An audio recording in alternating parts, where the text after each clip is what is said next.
Agora você vai ficar por dentro de tudo o que acontece na Baixada Santista, no Brasil e no mundo. No ar, ponto a ponto. A informação em primeiro lugar. A apresentação, Eduardo Lucas, com participação de convidados especiais. Ponto a ponto, conectado com você.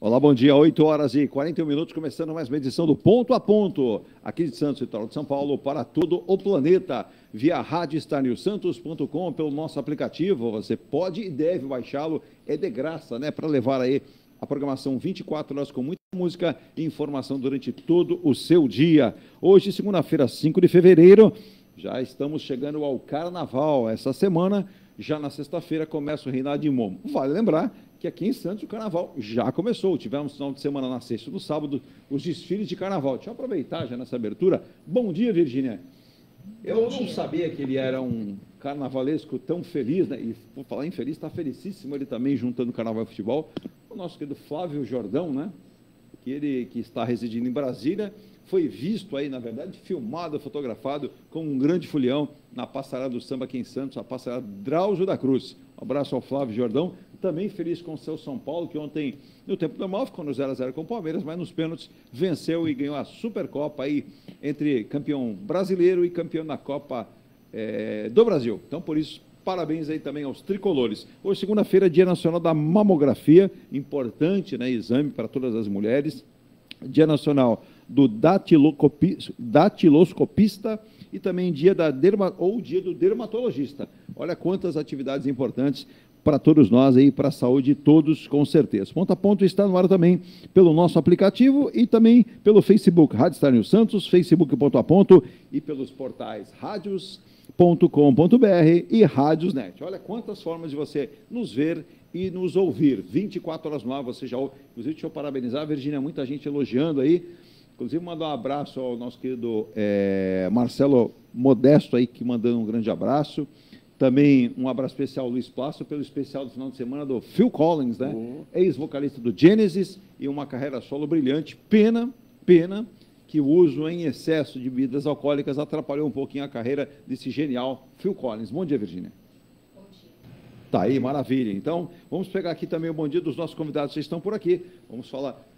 Teve um clima assim no ar, né? Um clima de amor está no ar. Love is in the air, né?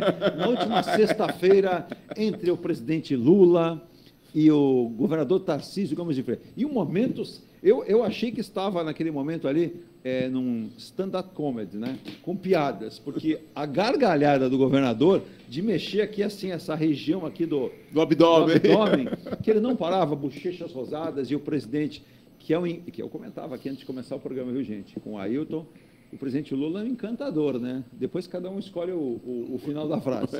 Bom dia, meu querido Ailton Cláudio Ribeiro, consultor fiscal, tributário, né? Auditor fiscal da Receita Federal aposentado, advogado. Eu enxerguei com esse certo exagero ou houve um clima de amor no ar? Não foi com exagero, não, Edu. Edu, bom dia, Virgínia, bom dia, André Ursini. E os nossos amigos aí, internautas aqui da Baixada, do mundo inteiro, né? Baixada. Manda um abraço para a Meire na Tailândia, que ela gosta do Meire na Tailândia, olha, um abração para você. Tem a diferença de fuso aí, a gente olha, nós agradecemos aí esse público aí que enfrenta os fusos horários para acompanhar o programa. Para nós é uma honra redobrada até. Sem dúvida. Olha, muito obrigado, então, mais uma vez. E olha, o presidente Lula acho que está naquela coisa de isolar, talvez, o Bolsonaro.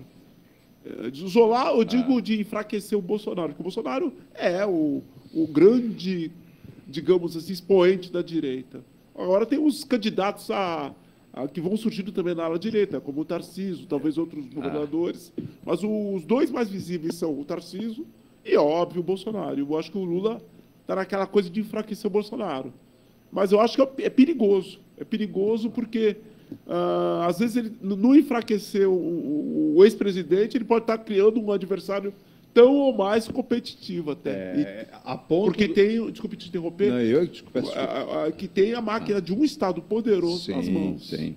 Mas a ponto, bom, depois de longo, e não tenebroso, mas sim longo, extenso, verão, inverno, estamos de volta com o André Orsini, ele que é empresário, CEO aí do Complexo Andaraguá, se eu não estiver equivocado, presidindo agora o MDB aqui de Santos, que é até importante, um partido de tanta tradição, né? E a gente precisa aí nas próximas eleições realmente ter partidos cada vez mais fortes e vigorosos. Bom dia, André, e você vê esse clima também e dizer o seguinte, né? Quando o presidente Lula disse assim, não, vamos vaiar ele, né? E disse, ele já esteve com a Dilma, já esteve comigo, azar dele que esteve com o Bolsonaro, né? E aquela gargalhada toda. E aí fica a pergunta no final, o túnel imerso sai ou vai ficar apenas numa paródia por um compositor? Bom dia, Eduardo. Bom dia, Virgínia. Bom dia, Ailton. Bom dia a todos que nos acompanham. Eduardo, eu estava lá, né? Bem perto, inclusive, dos dois, né? O presidente Lula é realmente um político que você não pode subestimar a inteligência dele, até porque você vê ministros como Márcio França, Rui Costa, o próprio ministro dos Portos, assim, olhando com muita admiração quando o presidente fala, porque ele realmente vende uma percepção que a pessoa que ele escuta ali, de que ele ama um povo. E ele fala com muita clareza, eu não sou governador, eu sou um homem que quer levar comida para o povo, para o trabalhador, então ele encanta. Ele pegou um atual governador, opositor de partido, né? Mas que já trabalhou com ele, trabalhou com a Dilma no DENIT, tem uma história. Até que, combinado ou não sei, uma pessoa que estava bem próxima de mim levantou e falou, Tarcísio, volta para o PT. E foi uma gargalhada. Ele e o nunca presidente foi do PT, mas ele já nunca esteve foi do PT, com mas já esteve no governo do PT, né? E ele, logicamente, muito habilidoso, né? Falou, olha, o Tarcísio mudou, mas eu vou enfrentá-lo nas próximas eleições e estarei vitorioso, porque ele é muito habilidoso na fala. Pediu né? respeito para com o governador no momento de vaia. Pediu respeito, assim como o Pomini, presidente da autoridade portuária, também pediu que as pessoas respeitassem, porque estava dentro da casa da autoridade portuária e tal. Agora, eu acho que o objetivo era o objetivo comum. Entendo que para o governador não foi bom estar ali. Eu acho que ele saiu um pouco constrangido, né, porque ele foi com um objetivo, que era o objetivo lógico e comum, que é fazer um benefício para o povo, que é a tão sonhada ligação submersa aí entre Santos e Guarujá, só que ele enfrentou estar dentro de um evento totalmente, promovido pelo Partido dos Trabalhadores. Então, tinha muita gente dos populares, da ala petista, de sindicatos ali, prontos para poder vaiar o governador. O governador foi muito vaiado. Né? Então, assim, eu acho que ele politicamente, isso para ele não foi bom. Mas eu acho que ele enfrentou com muita seriedade, falou muito bem, falou que o objetivo realmente é que a gente consiga fazer um turno, acho que entra para a história, acredito que sairá sim, Eduardo, não é porque o governo federal está bonzinho, muito menos o governo do Estado, é porque a autoridade portuária tem o dinheiro para a obra. Né? E eu fui uma pessoa que falou muitos anos assim, sempre foi visto de uma forma errada, esse projeto sempre foi visto de ligar a cidade de Santos com a cidade do Guarujá. Quando você pega aí uma obra para ligar duas cidades, onde você vai beneficiar aí 700 mil pessoas, que é os moradores de Santos mais o Guarujá, você vê que é uma obra cara. Agora, quando você pega uma obra para ligar as duas margens do maior porto do Hemisfério Sul, se torna uma obra barata. Exato. Então, por isso que essa obra está sendo feita com dinheiro da autoridade portuária, que é a solução. Então, o dinheiro está aí, o BNDES vai liberar 1,5 bilhão para ajudar na obra. Eu acho que os projetos, todo mundo fala que estão prontos, eles estão 99% prontos, 99% prontos. A gente não pode desprezar todos esses anos de trabalho que todo esse pessoal, inclusive quando o Tarcísio era ministro, realizou. Então, esses projetos eles precisam ser revistos, principalmente na parte ambiental, tanto na parte do permite, estadual, André, da foi CETESB. Justamente esse elo que o Tarcísio olhou e foi a Brasília dizendo, vocês vão ter que trabalhar por licenciamento, o Estado já tem. Isso. Eu acho que essa foi a parte até inteligente. Ele tem, Eduardo, aprovado, mas ele precisa ser revalidado. Sim, porque tem algumas algumas mudanças no projeto que a CETESB precisa aprovar. E, logicamente, passar pelo IBAMA, que é federal. Então, eu acho assim, acima de qualquer coisa, eu acho que o Tarcísio fez o papel dele, excelente. Nós temos que parabenizar o governador. Ele foi lá, o objetivo era beneficiar o povo. E foi lá, e, mesmo sendo vaiado dentro de um evento do PT, ele cumpriu o seu papel. Tá errado, saiu brilhante. Eu estou aqui antes de você chegar, desculpa te interromper, mas você esteve lá em loco, pode nos passar isso, e dá a impressão que o presidente meio que está mensurando politicamente o seguinte: eu vou manter o Tarcísio lá para que ele não se encante e queira vir para o lado de cá. O que quer dizer, sendo daqui a pouco candidato ao Planalto. E aí você teria 2 nomes para o PT trabalhar, que seria, se o Lula não permanecesse, ou mesmo permanecer numa futura eleição, o nome do Haddad e o nome do Alckmin. Assim, Eduardo, nós temos esse ano eleições municipais, onde é muito importante para o PT conquistar do território, né? Principalmente a volta da ex-ministra a Marta Matarazzo ao PT, para ser vice do atual prefeito, do Ricardo Nunes, é uma forma de colocar um pezinho do PT dentro do terceiro cargo mais importante do Brasil, que é a cidade de São Paulo. Então, dependendo do resultado das urnas esse ano do PT, o Lula sabe se ele terá condições de ir à reeleição ou não. Exato. Porque é muito importante, né? É importantíssimo para uma reeleição de governador a capital de São Paulo, que é onde tem muito dinheiro, onde tem muitas pessoas. Ele sabe que a periferia de São Paulo tem um grande peso nas eleições, realmente. Então, a Marta estando vice do atual prefeito e ele estando reeleito, é uma forma do PT ter uma sobrevida. Sim. Agora, também vai de outras capitais, de grandes cidades e tal. E o Lula já está vendo lá na frente, né? Essa colocação aí desse popular, que não estava ali à toa, Tarcísio volta para o PT, já é uma forma do Lula dizer o seguinte: olha, nós teremos diálogo com você sempre, entendeu? Agora, eu acho que o Tarcísio, ele ainda tem um viés muito mais executivo do que político. Sim. Por exemplo, o fato dele dar a gargalhada, talvez é porque ele ficou constrangido. Sim. Eu vi ele um pouco constrangido. Isso claro. Constrangido. Mas, por outro lado, ele soube lidar. Ele fez ali, falou, tal, depois respondeu, fez uma brincadeira, o presidente foi lá, o cumprimentou, abraçou. Claro, né, André, aqui, você já esteve do nosso lado. Isso. Não por isso você não possa voltar, mais ou menos Exatamente, entendeu? Agora, eu acho assim, que o Tarcísio, ele deve vir a uma reeleição estadual.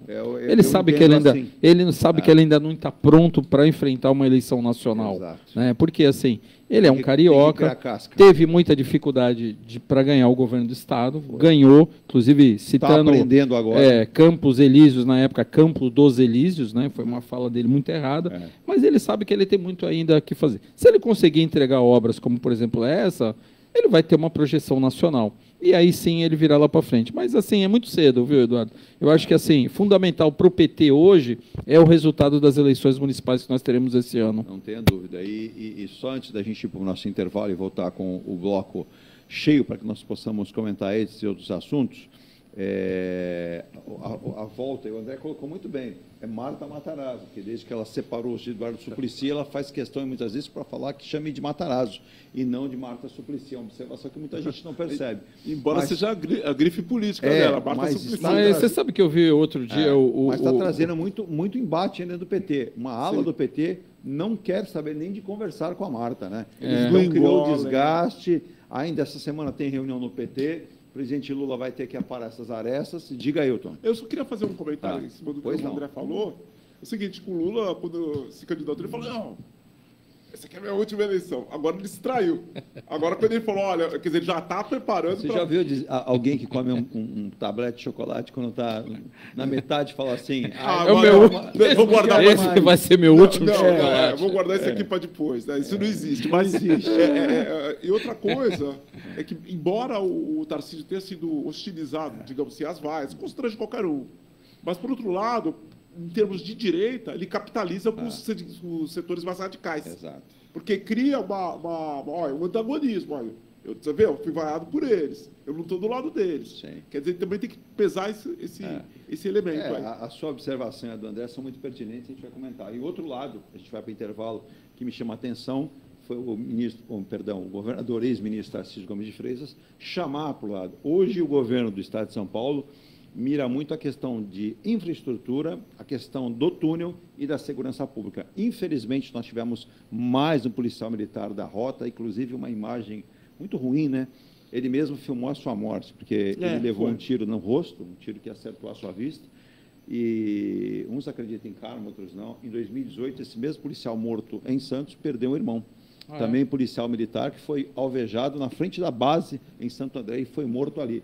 Então, é uma família que tem muitos militares enlutada. E aí o governador está chamando para si, ele foi ao velório, foi ao sepultamento, disse que a polícia não vai. E o que aconteceu? A nova fase da Operação Escudo, implantada para localizar e prender envolvidos na morte do policial das rondas ostensivas Tobias de Aguiar, Rota, Samuel Wesley Cosmo, que foi baleado no rosto na última sexta-feira em Santos, no litoral de São Paulo, já registrou 6 mortos. Exatamente. No confronto, 6 homens foram mortos no confronto com a Polícia Militar. E, para quem não sabe, a Polícia Militar, a Rota, está com mais equipes essa semana aqui e não vai sossegar enquanto não encontrar. Até porque esse cidadão que alvejou e levou à morte o policial teve o rosto filmado pela câmera dele. Sim, ele está com o rosto filmado, então a polícia, com a sua inteligência, vai atrás. Na nota, a Secretaria de Segurança Pública do Estado de São Paulo informou que as polícias civil e militar estão empenhadas na identificação dos criminosos. No mesmo dia do assassinato de Cosmo, 3 suspeitos,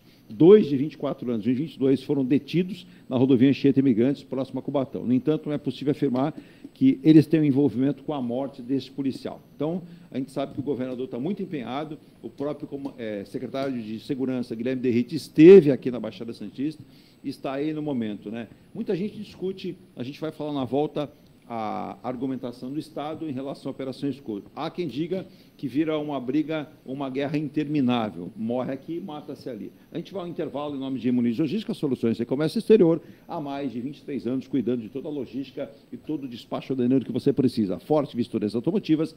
Agora são 9 endereços, hein, gente? O novo endereço, o mais recente, fica lá em São Paulo, em Itaquera, na Avenida Itaquera, 2428, Jardim Maringá.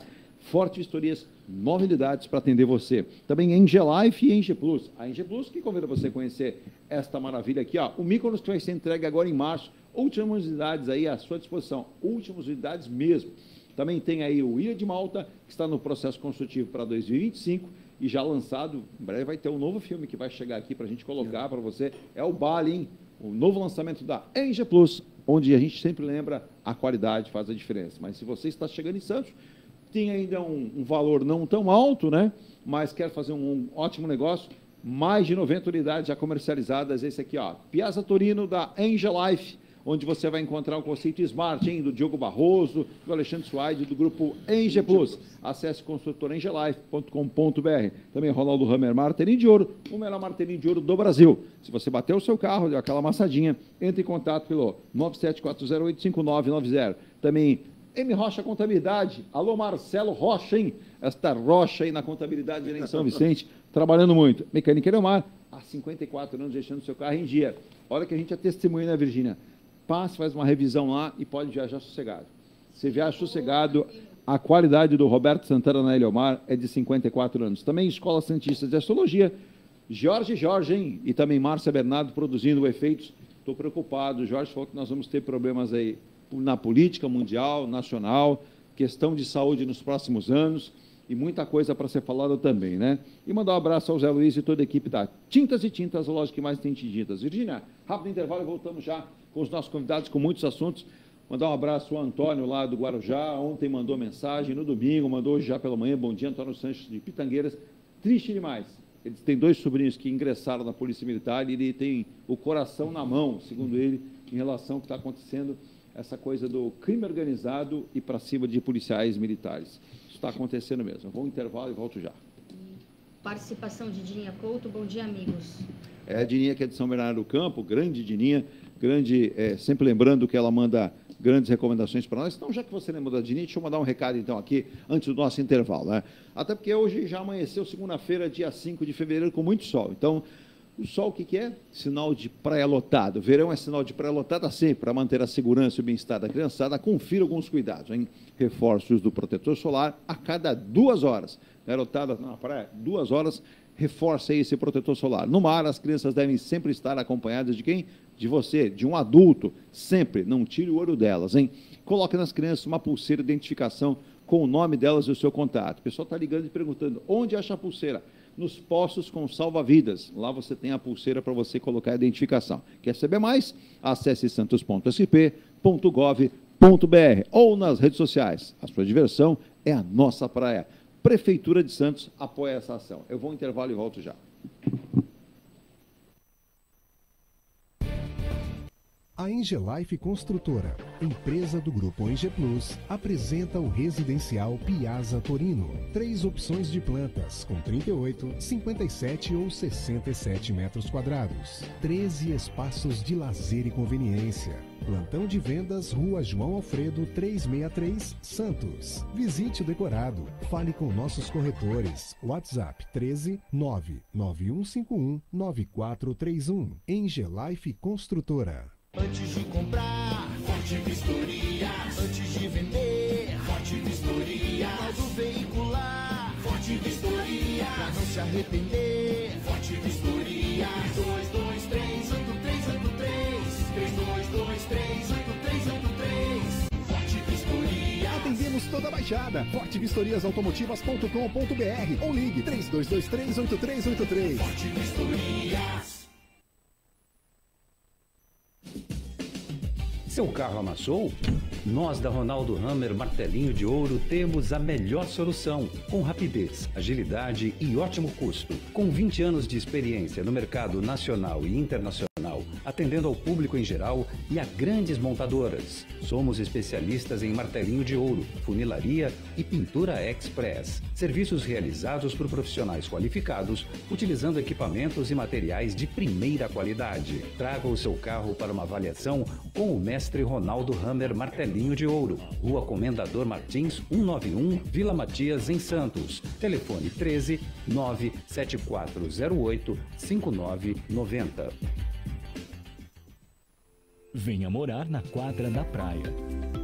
Residencial Ilha de Malta.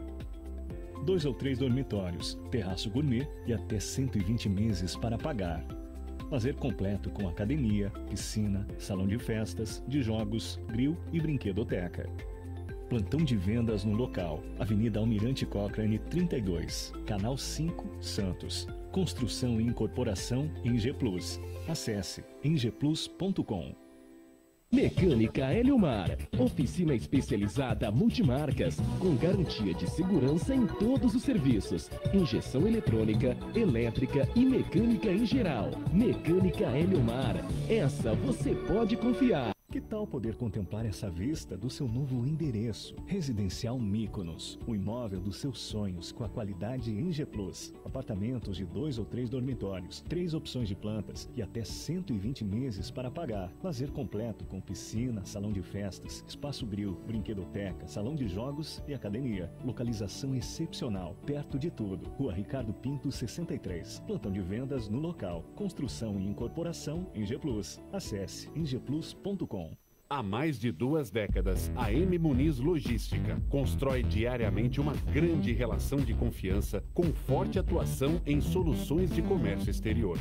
Nossa experiência nos permite oferecer uma gestão completa e integrada dos serviços de despacho aduaneiro, consultoria e logística, com garantia de excelência nos resultados, utilizando a versatilidade dos modais, interagindo na melhor solução tributária, facilitando a tomada de decisão e otimizando a gestão do seu negócio. Temos como visão manter a tradição, posicionamento estratégico e uma perfeita sintonia com nossos clientes e fornecedores, fazendo com que sejamos mais do que prestadores de serviço, nos tornando uma extensão da sua empresa. A M. Muniz Logística está presente em locais primordiais, com sede própria nas cidades de Santos e Rio de Janeiro, junto aos 2 principais portos da região sudeste. Além 3, 4. Vai por aí, então, não parou mais. Já estamos de volta aqui. Antônio Sanches, estou lembrando aí do Guarujá, falando de várias áreas do Guarujá. E só mandar um abraço também para o Marco Aurélio em São Vicente, dizendo que São Vicente está com um grande fluxo de viaturas da Polícia Militar, mas ele diz que em alguns locais a Polícia Militar não entra. Não é que ela não entra, viu? Eu diria para você que essas corporações da Rota, BAEP, vão sim, viu? Entram em qualquer lugar. É que também há uma determinação que a gente conseguiu levantar isso ontem, para evitar, nesse momento, confrontos, porque tem a população. Quando você fala que a polícia vai para o confronto, no meio, o marginal coloca quem? A população, né, André e Ailton? Como escudo. Não tem esse negócio que a polícia não entra. A polícia entra. Exato. A polícia entra. Às vezes ela precisa. Eu acompanhei, Eduardo, em 2016, a reintegração de posse do Andaraguá. Tinha lá 1.638 casas construídas lá, de algumas poucas de alvenaria, a grande maioria delas eram de madeira, né? E a Polícia Militar fez um serviço de 3 meses, do serviço reservado, para identificar quem eram os traficantes. Tinham 3 traficantes ali, né? E no dia da reintegração eles entraram por volta de 2h30, 3 horas da manhã, realizaram a prisão desses 3 traficantes e depois a polícia foi lá e fez a reintegração. Então, assim, a Polícia Militar entra. O que ela quer evitar é isso que você falou, é o confronto. Porque se ela chega, o que eles fazem? Eles botam famílias, pessoas que ali são reféns deles, para poder servir de escudo humano. E aí a polícia acaba tendo uma infelicidade de vir alvejar algum tipo de pessoa que não é ligada e a população acaba ficando contra a Polícia Militar. Exato. Mas a Polícia Militar, ela realmente, se precisar, ela entra. O que precisa hoje é ter um serviço estruturado, porque não adianta também. A polícia entra, prende, leva, às vezes o bandido sai antes da delegacia do que o próprio policial, que ainda nem prestou depoimento. Então, isso é que precisa mudar. A lei precisa ser muito criteriosa para traficante e, principalmente, para pessoas que moram dentro de comunidades e usam pessoas carentes como escudo. Isso tem que ser acrescentado na pena. E uma coisa que me chamou muita atenção, o Ailton está aqui como advogado também, eu lembro sempre com o nosso querido Emílio Puimi, os advogados que aqui participam, é uma excrescência, audiência de custódia. Essa audiência de custódia precisa ser revista, porque muitas vezes a polícia faz o seu trabalho, o delegado complementa esse trabalho e aí o sujeito é detido e aí vem a famosa audiência de custódia. E na audiência de custódia, o juiz simplesmente coloca o cidadão na rua novamente. E aí todo o trabalho que a polícia teve... Às vezes a audiência de custódia é realizada em menos de 24 horas. Exatamente isso. E aí esse cidadão que muitas vezes participou de grandes crimes, aí ele volta à rua. Então, o Ailton, você que é advogado também, isso precisa ser revisto. Quando a gente fala que o Brasil não tem leis, temos leis, temos até leis demais. É a execução dessas leis que precisa ser revista. Quando a gente fala que um Código Penal mais consistente, um Código Penal sem brechas, porque hoje qualquer vírgula, seja ele lá num depoimento ou alguma coisa, pronto, já facilita que esse cidadão seja liberado. E eu não estou aqui criticando advogado. O advogado foi o seu papel, até porque a própria Constituição reza o quê? É dado o direito de todo cidadão ter defesa. Sim. Ou eu estou errado? Não, todo cidadão tem direito à defesa, a todos os recursos a ela pertinentes. O que a gente fala é o seguinte, muitas vezes também as investigações têm que também ser mais céleres, mais, digamos, com mais elementos. Eu acho que quando a gente vê a polícia com viaturas modernas e tudo, é legal. Mas precisa também ter a outra parte, que é da polícia científica, também precisa ser dada atenção ao setor de inteligência da polícia, para quando essas pessoas forem presas, quando essas pessoas forem detidas, não presas, detidas, e levadas perante o juízo, já se tenha todas as provas já colhidas, levadas. Porque, veja bem, a política da polícia americana, das polícias dos países desenvolvidos, qual é? 24 horas de ocorrido um evento, um crime, é o prazo que a gente tem para colher tudo, que depois... É difícil localizar as pessoas, as provas somem, as armas são destruídas, são jogadas na água, no mar. Exato. Em relação a essa morte, é um assunto que eu vou tocar aqui extremamente delicado, espero que as pessoas não me levem a mal, mas no vídeo me chama a atenção uma coisa. Por isso que o governador e o secretário de Segurança Pública tem que tratar com muito zelo essa questão da câmera... Uso da câmera corporal. Por quê? Não só ela também é uma garantia para o policial, como fornece elementos para a polícia no preparo das suas equipes. Uma coisa que me chamou a atenção, me desculpe a família do policial, eu sei que é uma coisa... Você vai falar o que eu acho que eu imagino que eu pensei. A tragédia. Eu não entendi... Por que eles estão todos juntos? Ele se separou do grupo. Exato. Eram 3 policiais, ele mais 2. 3 ou 2. Naquela entrada ali eram 3, ele mais 2. 2 pararam e começaram a dialogar, ele voltou. E entrou numa vielinha sozinho. Sozinho. Outra coisa, se ele estava dando cobertura para os colegas, se viesse alguém por trás, ia chegasse atirando nos 3.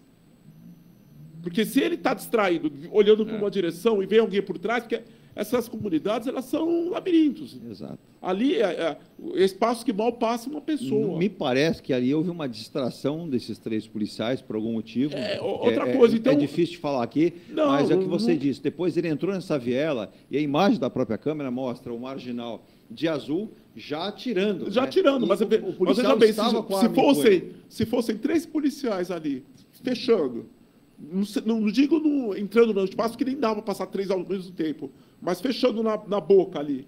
Dificilmente, no que ele visse os 3, ele dificilmente atiraria. Mas havia um comandante ontem falando, ex-comandante da Polícia Militar de São Paulo, me foge o nome, mas ele disse o seguinte: essas operações são muito complicadas, são áreas extremamente... Sim, mas aí eu vou complementar. Mas ele até acrescentou um fato. Ele disse que, nesse momento, é necessário um trabalho em conjunto de todos, mas também o uso de escudos de proteção. Porque quando você entra em viela, o que aconteceu com o policial estava com a arma na mão, mas ele não teve tempo de reagir. O marginal percebeu a sua presença e atirou nele antes. Porque, veja bem, ele está num espaço que é isso aqui, ó, deve ter 1 metro. Ele não tem para ir para a direita e para a esquerda. Ele está fechado. Qualquer ponto que o... É impossível não errar, né? É impossível praticamente o marginal não errar. Se não acertasse no rosto, acertaria talvez em outro órgão vital, outra parte vital. O que eu falo é o seguinte: o número de pessoas que estavam ali trabalhando eram recomendados? 3. Havia, por exemplo, um sargento, porque a gente fala soldados, mas o sargento é o líder de pequenas frações de tropa. E ele que, posiciona aqui, posiciona ali, não vai, fica aqui comigo, fica um aqui atrás cobrindo a retaguarda. Então, quando tem essas incursões, que se sabe, num ambiente hostil, extremamente perigoso, e que o revide é dificultado pela presença da população, a gente tem que pensar o seguinte: os procedimentos da polícia existem para essas situações? Foram passados para os soldados, isso daí é exaustão. Então, as câmeras, essas filmagens, permitem para o comando da PM o quê? Rever esses procedimentos. Se eles existem. E se não existem, começar a criar. Claro que a gente vai mudar de assunto, mas o que você falou é tão tocante nesse sentido que o próprio comandante disse, numa ação como essa, e a gente vê muito isso em filme. Há um primeiro soldado que faz posição, se entra na viela em tiro, e se vai entrar alguém, ele faz a cobertura. Possivelmente, se houvesse sido feito isso, o que acontece? Esse policial em cobertura estaria principalmente com uma arma maior, não com uma pistola, .40, que fosse, mas na hora que esse marginal aparecesse, ele seria alvejado pelo homem da cobertura. E não houve isso. Simplesmente o policial Cosmo entrou e deu de cara, e não houve tempo de reação dele, não teve... tanto que levou um tiro no rosto, no olho, né? Acertou o olho, e a morte ali é fatal. Antilamento ocorrido, mas... Então, sempre que a gente vem aqui no programa, a gente não critica a OAB, mas é política pública. Exato. O policial, ele também precisa ter segurança, ter resguardo. Treinamento, inteligência, e não somente dar viaturas e armas.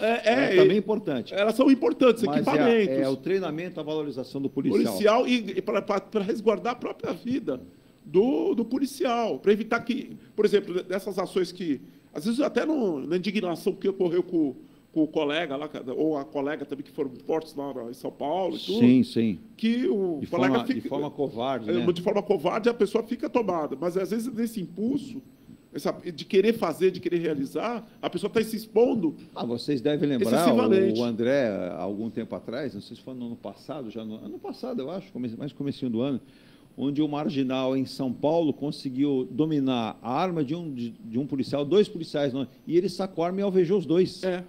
Quer dizer, matou um deles até. Faltou um preparo ali, 2 policiais. Então, é assim, quando você vir, e eu fui olhar atrás aí o ordenamento, quando 2 policiais estão numa equipe e vão interceptar um cidadão que é considerado suspeito, primeiro, né, um faz o apoio dizendo o seguinte: um se mantém à distância com a arma em punho, o outro faz, né, o reconhecimento do cidadão, o coloca numa posição de ser revistado. E, nesse caso, se esse marginal tentar ali alguma luta corporal, o policial que está ali na cobertura tem como fazer o que efetivamente é a ação.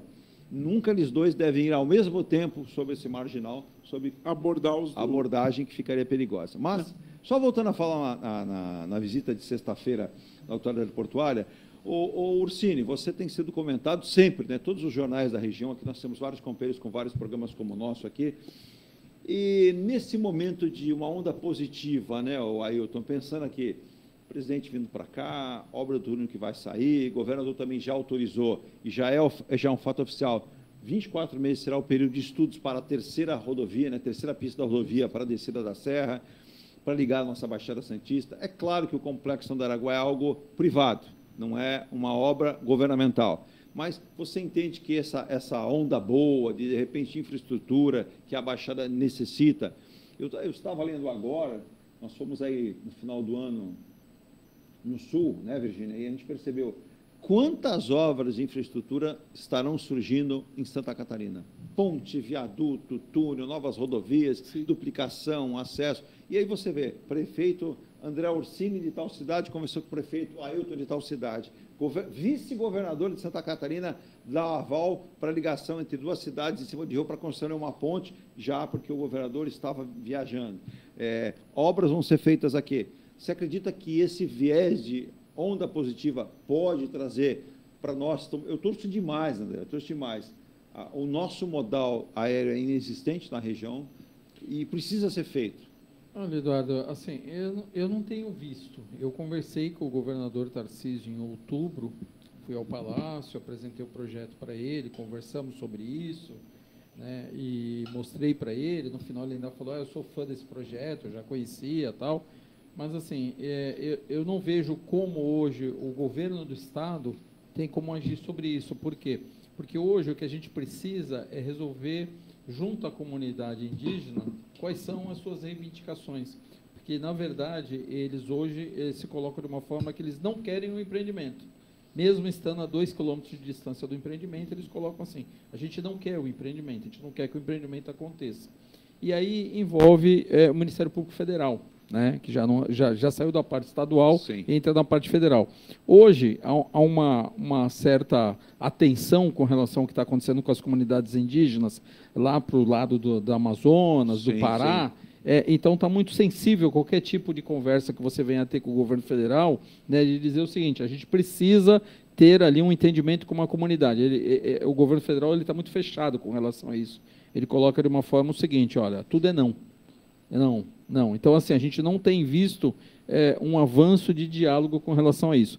Eu tenho sempre colocado para o Ministério Público Federal que, se houver uma nova judicialização, eu, André, não estarei mais no projeto. Eu vou simplesmente abandonar. E eu falei isso para o governador. Falei, olha, se hoje nós temos ali em São Vicente a Fazendinha, que é uma comunidade com 4.500 ocupações dentro de um terreno que é de nossa propriedade, aquele terreno é nosso.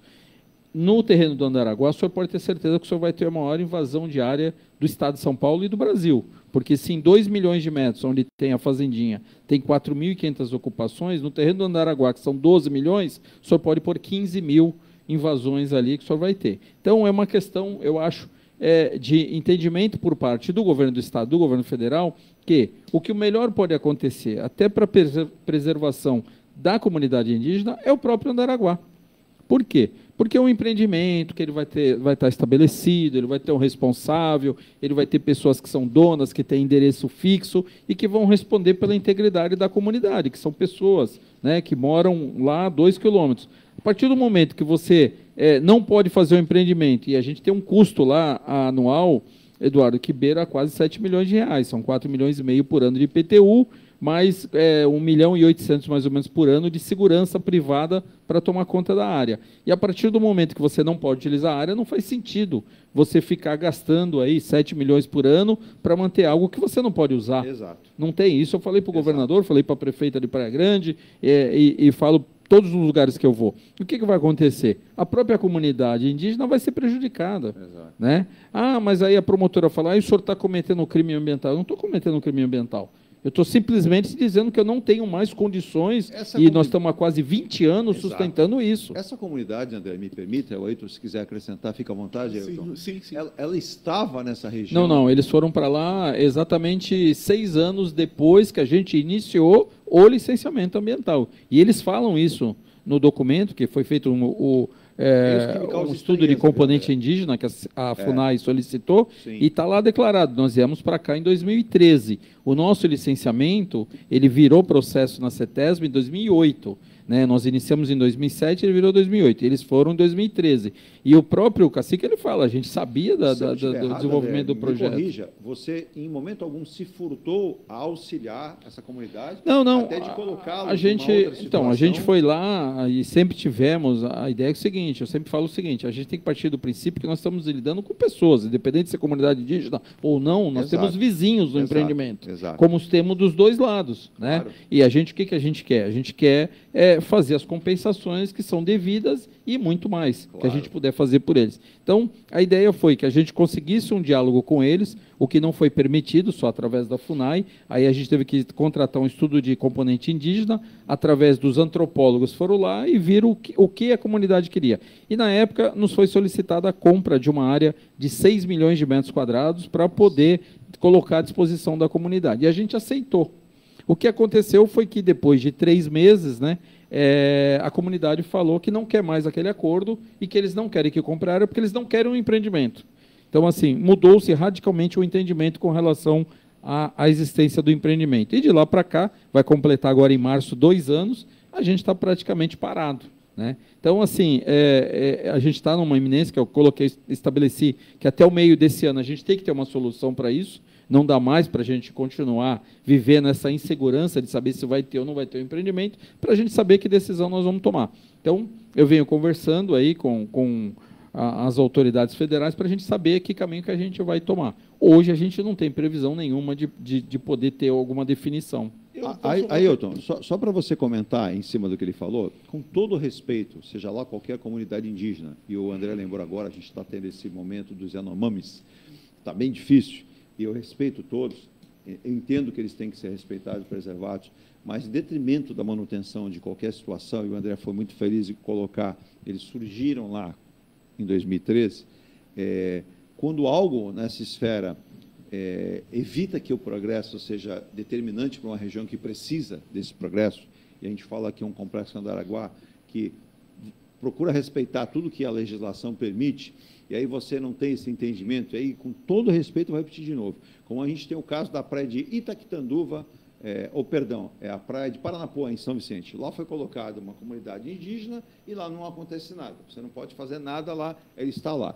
Então, se manter a preservação. Ora, quando você fala que o interesse maior é o interesse da coletividade, por conta de um grupo, repito aqui, com o maior respeito, que o André sugeriu a colocá-los numa outra área, uma área boa. Não, eles não iam ser transferidos, não. Aquela área simplesmente ia acrescentar a áreas que eles já ocupam. Exato. Eles iam continuar exatamente onde eles estão. Exato. Só ampliaria esse espaço.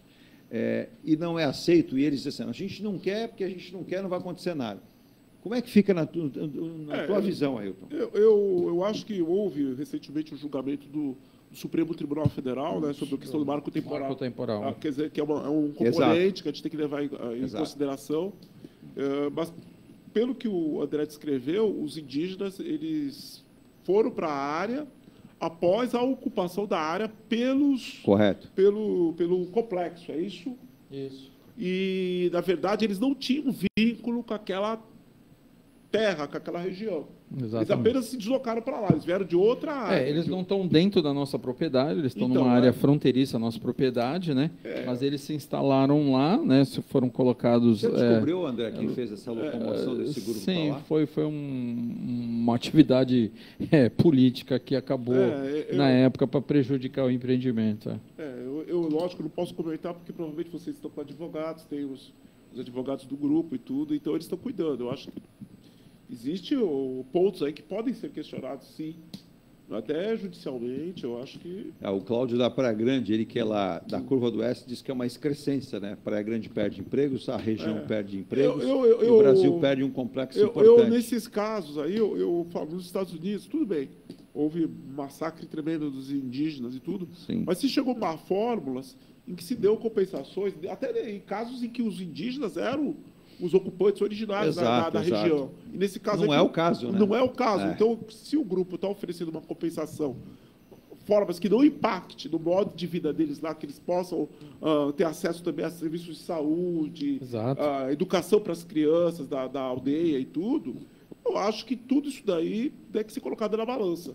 Eu acho que A gente, Ailton, propôs todas essas compensações. Eu ainda na época falei, olha, nós temos uma área aqui ao fundo de uma rua, que é uma rua pública ali que está asfaltada, que ela não faz parte do complexo, é uma área de 10 mil metros quadrados, que na época eu imaginei, eu falei assim, a gente contrata aquelas empresas de tematização da Disney e a gente faz ali uma área para os indígenas poder apresentar para a visitação das escolas e crianças de lá e saber como é uma comunidade, entendeu? E eles podem comercializar a atividade, o artesanato deles, eles podem gerar uma renda, gerar uma atração, e a gente poder qualificar ali, né, as pessoas para poder fazer de uma forma, ter uma forma melhor. É o espaço que a gente fez até na época uma implantação, caberiam 10 ônibus e mais uma área ali grande para a gente fazer tematização de uma oca, de uma residência da comunidade, e as crianças saberem como é que é isso. Sim. Isso seria bem no início ali do Parque Florestal, porque a gente tem um parque ali, que a gente vai ter trilhas guiadas, visitação ecológica, a gente vai criar aquele guarda-parque do desenho do Zé Colmeia, que você pode agendar um final de semana no parque com a sua família, você vai lá, você vai ter um espaço lá para fazer seu piquenique e tal, e o guarda-parque vai te acompanhar num passeio, numa trilha ecológica. Então, isso seria bem ao lado onde eles poderiam ter até uma remuneração, poderiam fazer as atividades deles lá, né? Então, isso foi uma das propostas que foi ideia minha. E o resto eram compensações que são obrigatórias mesmo, serviço de saúde, qualificação, remuneração lá pela atividade que eles exercem, todas as compensações foram feitas e a gente propôs algo mais ainda. O que me causa espécime, né? Vou ao rápido intervalo, até mandando aqui um abraço à Margarete, né? A Margarete, que é do Embaré. Ô, Margarete, eu falei aqui no programa, não foi por minha culpa, não. Você está dizendo parabéns para mim, parabéns para a CT em Santos, sobre a relação aí da apreensão de mais de 50 patinetes para locação. Vamos lá, Margarete. A gente comentou aqui, eu até falei que ia trazer o Fifi aqui, está havendo um exagero, né? Aqui mesmo do lado, outro dia tinham 15 patinetes. Eu me senti até numa concessionária de patinetes. Eu falei, opa, vou começar a vender patinete. Mas é preciso entender o seguinte, eles foram apreendidos por quê? Uso de forma indevida, 2 em cima que não é permitido, carregando carga, excesso de velocidade e estacionamento irregular. Então, sim, são essas questões. Então, a gente vai tratar isso no outro programa, mas ela disse que em frente ao prédio dela, outro dia, tinham quase 20. E porta de garagem e tudo. Só vale lembrar que quem deixa eles lá são os usuários. Os usuários. Então, os usuários têm que ter consciência que não parem esses patinetes em lugar que não é o adequado. Agora, que eles fazem isso, fazem. Seria uma maneira de locomoção. Lá na Europa, o André está acostumado a ver, o André também, e o Ailton, perdão, mas as pessoas têm sempre o cumprimento de regras, né? Ela sabe que se ela usar de forma indevida, ela vai ter punição. Com certeza. Aqui na região, as pessoas parecem que não estão vendo muito por aí, né? Como nós tivemos agora recentemente, o André falou aqui, muito bem lembrado, daquele guarda-parque, lembrando do filme do Zé Comé, teve um cidadão que entrou aqui no meio do mato, falou, não, eu sou o cara, né? Se perdeu, ficou 5 dias na mata, deu trabalho para a polícia militar, os gastos, pessoal de céu, recebeu uma multinha de 10 mil para largar a mão de ser bobo, né? Nossa. Agora, quando você fornece tudo isso, como o André está falando, e não há um aceite, a gente fica discutindo, né? Outras regiões do Brasil, tem vários empreendimentos que surgiram, estão surgindo, a gente pega lá o sul do país que eu citei, e aqui nós não temos aeroporto, o Complexo Andraguá, não temos o aeroporto do Guarujá, a base aérea, nós temos aí muita coisa para acontecer. Verdade. Está precisando mudar a mentalidade, Hilton. A gente está chegando no momento, nós estamos em 2024, daqui a pouco a gente vai chegar em 2030, não falta muito, e a mentalidade aqui para a região da Baixada Santista não muda. E a gente, quando a gente fala de licenciamentos, o André muito bem conhece isso, tem os estaduais, mas tem a questão federal, e aí você tem sempre que alcançar algo mais. E não dá para um complexo desse, que está há 18 anos, esperar 19, 20, ser uma resolução, eu diria que competente e inteligente, né? Eu concordo contigo, Edu, porque algo que se poderia resolver através de negociação, dentro do escopo da lei, que a lei permite, a legislação permite, acaba sendo judicializada. E quando judicializa, a gente não sabe quando vai terminar. Pode demorar, pode se resolver em 10, 15, 20 anos. É uma questão... e os investimentos ficam parados, né? É que nem os empregos não se criam. Essa terceira pista aí, já se tiver uma tribo de índio no meio do caminho, não sai a terceira pista. Né? Mais ou menos assim. Aliás, uma questão que eu acho que foi... Uma vez eles projetaram tinha um projeto de um porto em Itanhaém. Exato. E que não saiu justamente por causa disso. Também havia uma comunidade indígena. Eu não estou entrando no mérito, porque eu não sei se se a comunidade já estava instalada. Não. O projeto era em Piruíbe, eu acompanhei. Piruíbe, eu era secretário de Praia Grande, o prefeito Mourão me determinou que fosse lá ajudar, né, no que fosse preciso. A comunidade não era de lá. Então, ela foi para lá também na época com o anúncio do investimento. Também. Então, todos esses... Se ficar caracterizado uma situação abusiva... É isso que é estranho, né, Ailton? Que senão... Todo pedaço de área considerável que tiver no litoral, que possa ter uma destinação econômica, que possa gerar emprego e renda, acaba sendo prejudicado. Então, a gente tem que também garantir o direito dos povos originários, dos indígenas, mas também não coibir abuso ou manipulação de parte de terceiros mal intencionados. A gente espera que isso possa ser resolvido em breve, o mais breve possível, é muito atraso. Ô, Eduardo, eu sei que você vai para o intervalo, mas só fazer uma consideração aqui, que eu falo muito o seguinte, a Baixada ela vive um lapso temporal de 20 anos, que foi quando do anúncio da exploração da base de petróleo e gás que a Petrobras se instalaria aqui. Aquilo aconteceu no ano de 2004, nós estamos em 2024. Nesses últimos 20 anos, o que aconteceu? Todo mundo achou, porque na época que a Petrobras falou que vinha para Santos com a sua unidade de negócio, que toda a Baixada Santista estava com todos os problemas resolvidos. Né? A gente olhando para trás hoje, nos últimos 20 anos, o que aconteceu? Dos 5 prédios viraram 3, que virou 1, que está arriscado ser desativado. Exato. O aeroporto de Itanhaém, onde funcionava uma base de apoio offshore às plataformas, foi desativado e se levou para Jacarepaguá, no Rio de Janeiro. Exato. E o mercado imobiliário, que criou uma expectativa de ter um boom, hoje você compra imóvel mais barato do que há 20 anos atrás. Então, o que aconteceu com a Baixada? Ela ficou com essa expectativa e as autoridades basicamente ficaram de costas para o desenvolvimento da Baixada. Por quê? Porque eles viram as notícias nos jornais, e a gente tem acompanhado, dos últimos 8 anos, que diz o seguinte: o Porto bate recorde de movimentação. Então, quando você lê uma notícia no Estado de São Paulo, na Folha, na Gazeta Mercantil, o Porto de Santos bate recorde, você acha que toda a Baixada está com todos os problemas resolvidos. Só que o Porto bate recorde porque os terminais investiram em equipamentos, os terminais compraram aqueles equipamentos grandes, que chamam a portainer, que a gente vê, então eles automatizaram as suas operações, o que diminui a quantidade de empresas. Né, de empregos. Então, as pessoas ficaram...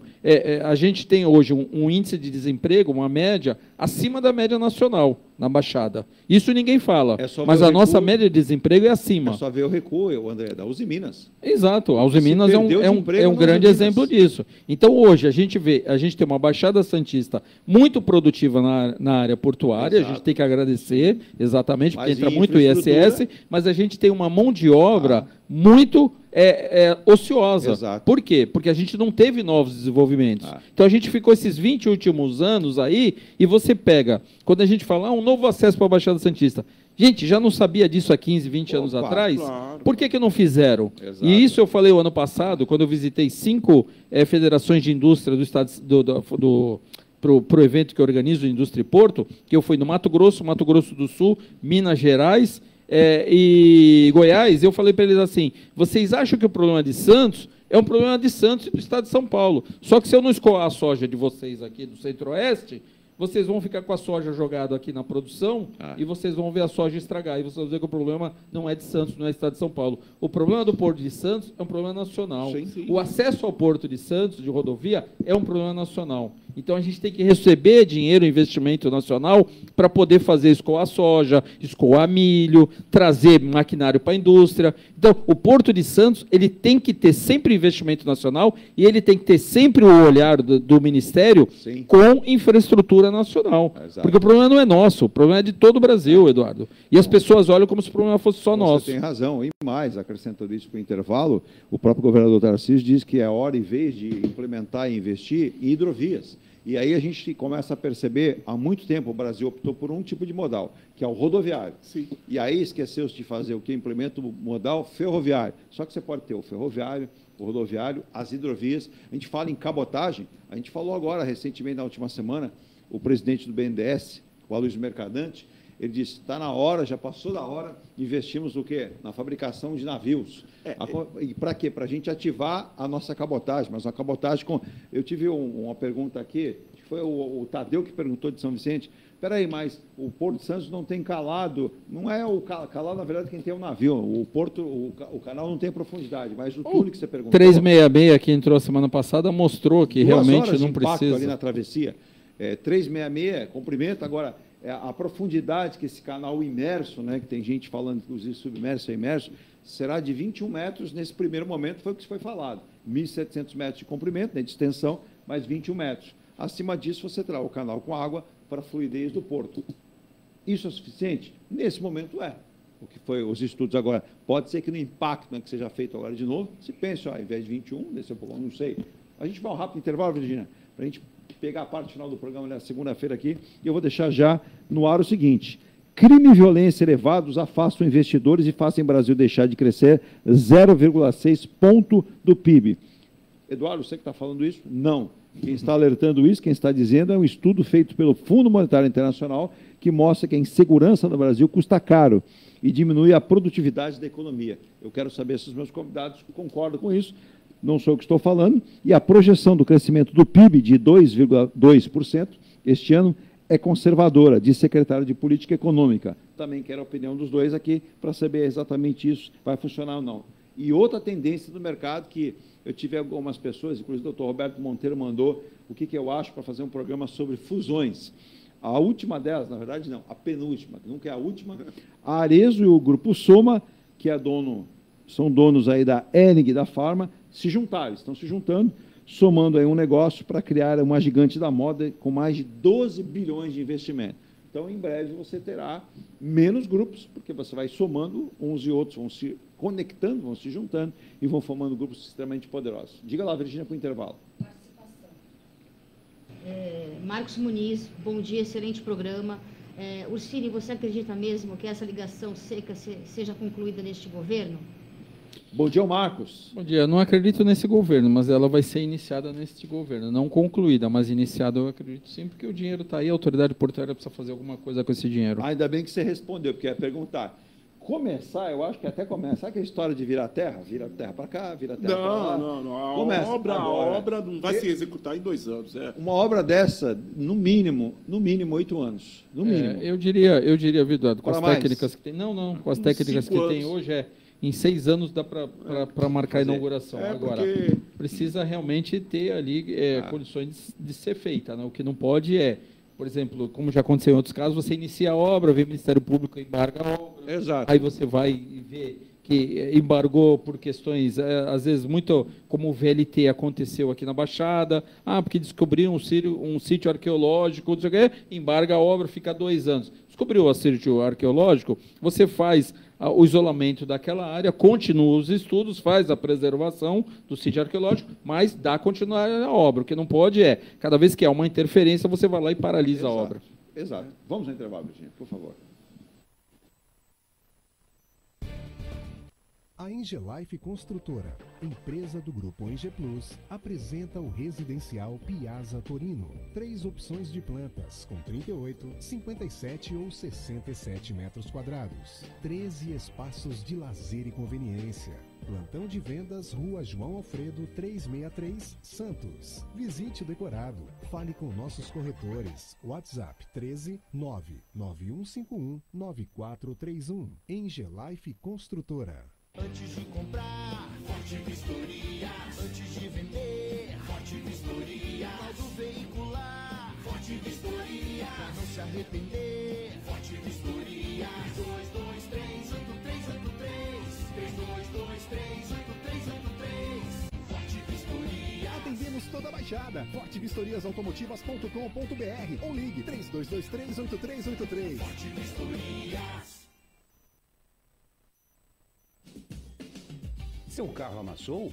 Nós da Ronaldo Hammer Martelinho de Ouro temos a melhor solução, com rapidez, agilidade e ótimo custo. Com 20 anos de experiência no mercado nacional e internacional, atendendo ao público em geral e a grandes montadoras. Somos especialistas em martelinho de ouro, funilaria e pintura express. Serviços realizados por profissionais qualificados, utilizando equipamentos e materiais de primeira qualidade. Traga o seu carro para uma avaliação com o mestre Ronaldo Hammer Martelinho de Ouro. Rua Comendador Martins, 191, Vila Matias, em Santos. Telefone 13 97408 5990. Venha morar na quadra da praia. Residencial Ilha de Malta. 2 ou 3 dormitórios, terraço gourmet e até 120 meses para pagar. Lazer completo com academia, piscina, salão de festas, de jogos, grill e brinquedoteca. Plantão de vendas no local. Avenida Almirante Cochrane 32, Canal 5, Santos. Construção e incorporação Eng Plus. Acesse engplus.com.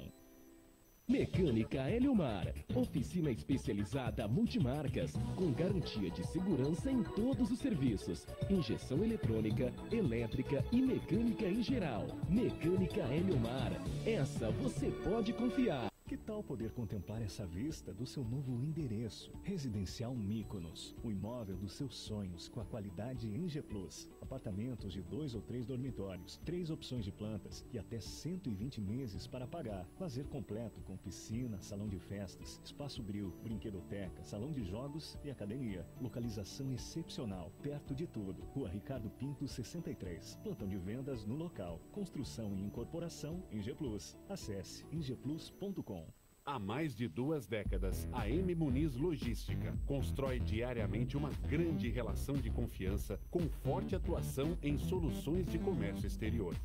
Nossa experiência nos permite oferecer uma gestão completa e integrada dos serviços de despacho aduaneiro, consultoria e logística, com garantia de excelência nos resultados, utilizando a versatilidade dos modais, interagindo na melhor solução tributária, facilitando a tomada de decisão e otimizando a gestão do seu negócio. Temos como visão manter a tradição, posicionamento estratégico e uma perfeita sintonia com nossos clientes e fornecedores, fazendo com que sejamos mais do que prestadores de serviço, nos tornando uma extensão da sua empresa. A M. Muniz Logística está presente em locais primordiais, com sede própria nas cidades de Santos e Rio de Janeiro, junto aos 2 principais portos da região sudeste. Já estamos de volta às 9h42. Só lembrando, né? Alô, Matilde. A Matilde que tinha perguntado ontem à noite. Falei, Matilde, domingo eu vou responder só para você, mas eu respondo para todo mundo hoje. Ela perguntou se é verdade, inclusive o André Ursini estava em loco lá. Em determinado momento, ela falou, é verdade que o presidente Lula, da qual ela diz que respeita muito, diz que é eleitora do PT, aí eu respeito sua predileção, o presidente anunciou que 12 institutos federais serão construídos no Brasil, né? E 12 na Baixada. E aí ele citou que São Vicente, inclusive o prefeito Caio Amado, que foi pego de surpresa, ficou numa animação danada. É importante, São Vicente merece essa formação, mas eu só lembro também, né? Se você vai ter a criação de 12, né, desses institutos federais, vai lembrar que a gente precisa ter mercado para colocar depois esses futuros profissionais para trabalhar. Então, a gente tem que ter as duas visões, aquela da formação e da ponta final, que é colocar esse profissional no mercado. Sim. Não é isso, André? Você que estava lá ouviu isso. Houve a promessa, né, de se colocar 2, Eduardo, mas assim, a gente tem que entender o que é isso, né? Porque é o seguinte, eu sempre defendo que a gente tem que ter universidade pública na Baixada. As pessoas falam, mas nós temos a Unesp e a Unifesp, mas nós não temos um campus. Não. Nós temos um negócio muito tímido, muito acanhado. Exato. Ele foi tentar um campus para a região, em Praia Grande, mas de uma universidade federal, mas com campus com a totalidade de cursos. Não, com campus... porque se você pegar... A tese do Mourão é o seguinte, eu trabalhei com ele 5 anos, sou amigo dele há mais de 20 anos. A tese dele é o seguinte, todas as regiões que mais se desenvolveram no país são aquelas que têm universidades públicas voltadas à pesquisa. Exato. Você pega São Carlos, São José dos Campos, Piracicaba... Todas elas se identificaram com algum tipo de segmento baseado em pesquisa das universidades públicas. Então, porque ele fala, por que a gente precisa ter um campus? Porque a gente precisa ter a pesquisa. Exato. Porque quando a gente só tem universidades, nós temos 31 universidades de Piruíbe a Bertioga, na Baixada Santista. Essas 31, 29 são particulares. As universidades particulares, elas têm que gerar lucro, têm que gerar resultado. Exato. Por isso que você pega no Brasil 11 milhões de pessoas precisam ser requalificadas. Por quê? Porque o negócio é graduar e pôr na rua, o negócio é graduar e pôr na rua. Não tem a pesquisa que vai identificar o seguinte, olha, a Baixada Santista recebe a maior produção de soja. De cada 10 litros de suco de laranja que são exportados para o mundo, 6 passam pela Baixada Santista. Então, por que isso? Porque nós temos que fazer pesquisa, identificar e criar alternativas de produção para a Baixada Santista. Por exemplo, processar o suco, processar a soja, fazer algumas atividades que a Baixada Santista tem que fazer que vai gerar emprego, que vai trazer desenvolvimento, vai trazer investimento de fábrica. Por exemplo, embalar. Por que a suco de laranja sai lá da Cutrale, sai não sei o quê, anda lá seus 400 quilômetros para chegar aqui? Por que ele já não recebe aqui, a gente faz o processamento, faz o envasamento e a gente exporta? Por isso é que a universidade pública, o campus é importante, porque ele vai trazer junto a pesquisa, não só aquela graduação que você paga lá um valor por mês, graduou, e aí você está lá na Berlinda e fala, agora eu tenho que me virar. Exato. A universidade pública não, a universidade pública ela traz a pesquisa, a identificação, ela não está fomentada em cima do resultado do final do ano da universidade, e sim daquilo que ela vai trazer de progresso para a região. Basta ver no Brasil inteiro a área, quando a gente fala em agronegócio, as regiões que têm universidades federais e com pesquisa desenvolveram... Você falou um grande exemplo. Por que o Brasil hoje é o maior produtor de soja do mundo? Porque criou-se lá atrás a Embrapa. Exato. Né? Então, a Embrapa, o que ela é? Ela é uma unidade de pesquisa. Exato. Então, ela identificou como vai plantar soja, qual o melhor resultado da soja, como tratar o solo, como fazer a colheita, quantas plantações a gente consegue fazer por ano, entendeu? Quantas safras a gente colhe. Então, tudo isso é baseado o quê? Na pesquisa, não é baseado só a investir aqui, criei um campus, a ter que dar o resultado no final do ano. Não. A Embrapa fez um trabalho de mais de 20 anos para lucrar o que ela está lucrando de resultados hoje. Né? Então, é importante a gente ter a pesquisa junto. E vem países de todo lado atrás dessa tecnologia para tentar implementar de alguma forma. E quando a gente fala que é importante, o André foi perfeito nisso. Eu vou fazer um parênteses. Eu tenho uma ligeira discordância. Diga lá. Eu acho que a questão não está não está tanto na universidade. Eu acho que é na infraestrutura para que o conhecimento, porque esse conhecimento pode ser gerado em Santos ou São Vicente, qualquer lugar, lá em São Paulo, que tem N escolas de administração, logística, mas aqui, quando chega aqui, aí é aquele velho problema. Espaço, a legislação, a utilização do solo. Se eu hoje quiser criar uma empresa para embalar suco de laranja, por exemplo, botar tudo em caixinha longa-vida, e mandar para o exterior, imagine o trabalho que eu vou ter. Aonde que eu vou localizar essa empresa? A legislação municipal permite que eu monte essa empresa? Os acessos para essa empresa? Mas não estaria na hora de conversar sobre as EPS, que aí a gente poderia discutir em toda a região? Aí começa o problema. Eu acho que não é tanto de pesquisa, no caso de Santos. Que Santos tem que oferecer, a Baixada Santista, a região, tem que oferecer as condições para que esse conhecimento se transforme em coisas concretas, porque senão a gente vai ficar com universidades. O problema é que aqui, Ailton, que a discussão nunca encerra, a gente falou de tanta coisa, mas vai lembrar que nós estamos num outro imbróglio, que é a criação de uma usina para a destinação final do lixo lá no Continental de Santos, e vai virar outra história, outra minissérie ou novela mexicana que não resolve nunca. Então, o que acontece? A tecnologia, o conhecimento para construir essa usina, que pode ser até inovador, e tudo já existe, está lá. Mas está esbarrando numa outra coisa. Então, criar mais universidades na região, os chamados centros de pesquisa. E centros de pesquisa, tudo bem, eles têm que estar associados com uma iniciativa privada. E a universidade em si, ela gera conhecimento. Ela forma bons profissionais. Eles vão trabalhar no centro de pesquisa ou vão trabalhar na iniciativa privada. Mas esses dois polos, centro de pesquisa e iniciativa privada, tem que ter as condições para trabalhar. Se eles não tiverem, você vai ter muita universidade formando, as pessoas vão sair daqui da Baixada para procurar emprego. É o que já acontece. Em outras regiões. O jovem se forma. Você está falando, não adianta qualificar se não tiver onde trabalhar. Não tiver onde trabalhar, se não tiver estímulo para a iniciativa privada. Eu falo, investimentos até no exterior. Sim. Porque também no Brasil também Ailton, eu venho muitos anos dizendo o seguinte: a solução da Baixada é até simples. Tá? A gente tem o nosso rodoanel feito. Se você olhar que você sai de Peruíbe por uma rodovia que chama Padre Manuel da Nóbrega, você passa Itanhaém, Mongaguá, Praia Grande e São Vicente. Aí você cruza o sistema Anchieta Imigrantes. E você continua com essa mesma rodovia, chegando até o Guarujá, que ela muda de nome, ela vira Cônigo Domênico Rangoni, que é a conhecida Piaçaguera. Então, qual é a espinha dorsal do desenvolvimento da Baixada Santista? É essa rodovia, o nosso rodanel, que está pronto, está lá, ele tem infraestrutura. Ao longo desta rodovia, por exemplo, toda a parte continental de São Vicente ali, uma grande parte, ela já tem legislação municipal que pode receber esse tipo de atividade.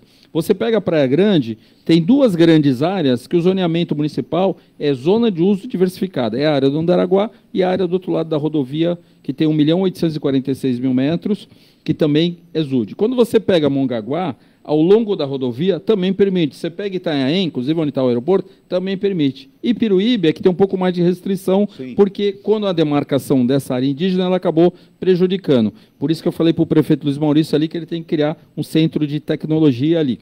Então, quando você pega o desenvolvimento dessa região, ele tem que ser pautado ali. O problema que você falou, e que você está certo, é o seguinte: eu vou lá trazer o cara lá dos Estados Unidos para poder fazer o processamento. O cara vai chegar aqui e vai ficar que nem o André, 18 anos para licenciar, o cara vai embora. Então, e no Brasil também tem aquela coisa.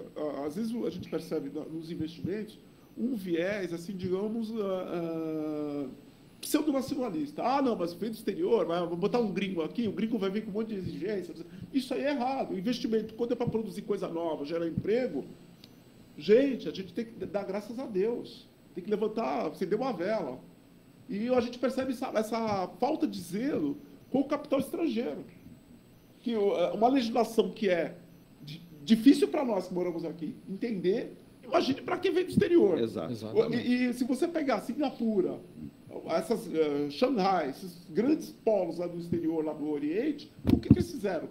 Criaram todas as condições, todas as facilidades para que o investimento fluísse. E nós aqui conseguimos fazer a façanha de espantar o investimento. Contrário.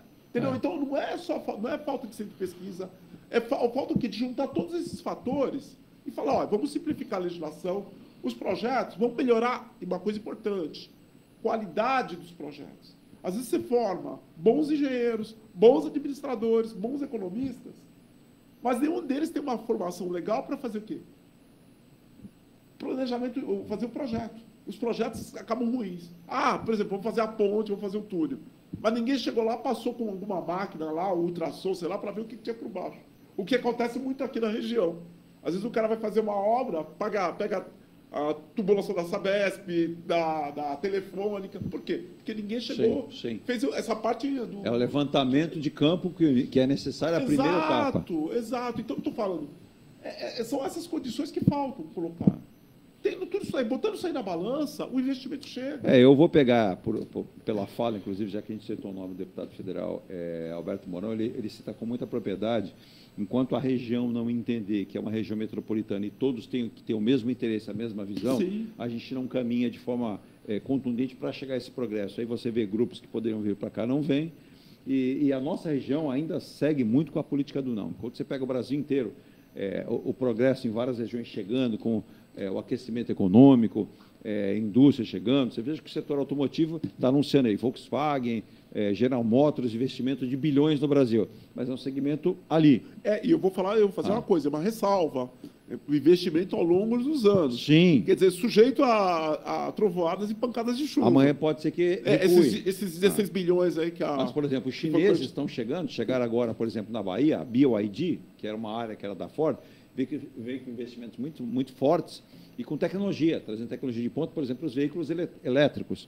Então, nós aqui, o André colocou bem, não temos nada. Nós temos uma Porto da América Latina, mas poderíamos ter uma zona de beneficiamento, esses equipamentos vindo para cá, a montagem deles. O primeiro pedido de ZPE do Estado de São Paulo é do Andaraguá, em 2008. Fui lá e protocolei no Ministério, no MEDIC, na época.